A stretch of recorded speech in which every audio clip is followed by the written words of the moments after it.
and welcome back to Connect to Care. I'm Tiffany Lloyd, Education Coordinator, and we are here to bring you helpful tips for interpreters about mental health and interpreting and beyond. We also are excited about our workshop on May 16th about being a team player, and we already have BEICEs approved. Today, we are picking up with assessment tips, and we are going to dive back into what it's like taking our assessments.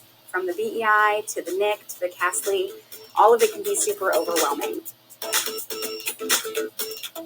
This week, we are really excited to dive into our topic today, which is just keep swimming and the Dory method. When you're interpreting something that's really unfamiliar, maybe something that's really dense or confusing, it can really throw you off. It can make you feel overwhelmed. It can make you really mess up on things that you typically do very well. And a testing environment is perfect for that kind of anxiety. So when interpreting something that's really dense or kind of difficult, or maybe a new topic that you're unfamiliar with, it's important to take a step back and really get into your zone. We talked about before that we typically, when we're stressed or overwhelmed, we rely on the amygdala back here, which is the part of your brain that just controls all of your basic functions. The amygdala is also called the threat analysis center. So when you're feeling overwhelmed or stressed, it recognizes that as a threat and it sends those feelings throughout your body. So that's why you feel that emotional reaction during a test. Everyone reacts differently. Some fight, some flight, some freeze, and some fawn. When you're interpreting during your exam, you're going to be stressed. And it's not really feasible for you to bolt from the room, right? So you can't escape. You can't flight during your test. When you're taking your test, it's not really feasible for you to fight your test administrator. I don't think that's going to make you pass. So it's important to take a step back and center yourself. So the only other option for our brain to do is to freeze. And in those moments, we have to push through. We have to just keep swimming and swimming and swimming and swimming. When you're thrown a concept that's really challenging, it's important to look at that concept as a whole, to break down each of those pieces and approach it with an open mind. Sometimes when you're interpreting and you're using your second language or your L2, and it gets a little bit overwhelming because you're thrown a concept that you don't really know or you're not really familiar with, it can be easy to switch back into that L1. So maybe your interpreting starts out with beautiful ASL concepts and then something's thrown at you, and it's okay to shift a little bit into your L1 and interpret in more of an English word order until you can get back on track, and then it's okay to switch back into that ASL and those beautiful ASL concepts. So let's talk about the concept of insurance. That comes up quite a bit in interpreting. And just to be clear, I'm not going to give you any inside test information. This is just an example for you to think about.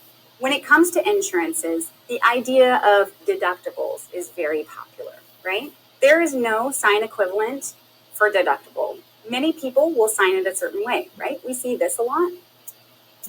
And that may be acceptable for some clients, while it might not be a good fit for others. When you're thinking about testing and you want to throw that sign concept out of deductible, your brain might be firing at you. That might not be a good fit for every single client. Don't use that sign. It's important to listen to your brain. It's important to recognize that that's not a good fit. But you have to push through that feeling and put something out there.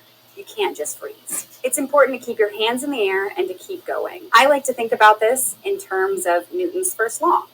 Things that are in motion want to stay in motion. Things that aren't don't want to stay in motion. So if you freeze up, your body's going to want to stay frozen. It's not going to want to move. If you keep signing, it's going to be a lot easier for you to pick up on those things that you stumble off on and move forward. This is something that's really important, especially when you're voicing. Often when we're voicing, we can become very overwhelmed by the source material. Testing environments are not like normal interpreting. Testing environments are set up to test your ability to navigate concepts that you are unfamiliar with. When you're feeling overwhelmed when voicing, it's important to just keep talking. And I know that sounds silly and I know it sounds weird, but sometimes just voicing the glossed ASL that you're seeing will help your brain to continue processing. And if you continue processing, you will start to pick up and you will keep going. You will be able to find the concept that fits the intent of the consumer. So just say in your head, just keep swimming, just keep swimming, just keep swimming. Keep talking, keep signing, don't give up. One of the other tips that I do when I'm taking an exam is I like to show the test administrators and the people who are grading that I know how to ask for clarification. I can't tell you if this is going to get you extra points, but it does show them that you're able to adapt when you're in a situation that is overwhelming or stressful. So I often will sign to the camera. Can you say that again, please? Or repeat?